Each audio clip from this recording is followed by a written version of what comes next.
செத்துட்டனா? யாரு? நான்தா. இல்ல. செத்துருவனா?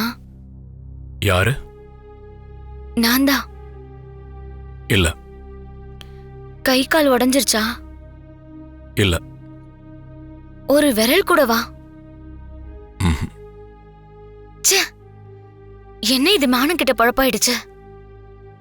நான் தான் தப்பு பண்ணிட்டேன். 4வது மாடியில இருந்து குதிச்சிருந்தா நான் இந்நேரம் செத்து போயிருப்பேன்ல. நீ எதுக்காக இந்த மாதிரி எல்லாம் பண்ண? பாதி நான் சும்மா விளையாட்டுக்கு தான். இந்த மாதிரி பண்ணா இங்க வந்து இருக்கலாம்ல. டாக்டர் அப்படியே என்ன தொட்டுக்கிட்டெல்லாம் பாப்பீங்க. இன்னொரு பாதி என்னன்னா உண்மையாதான். அப்பா, அம்மா, டாக்டர் நீங்க சும்மாதான்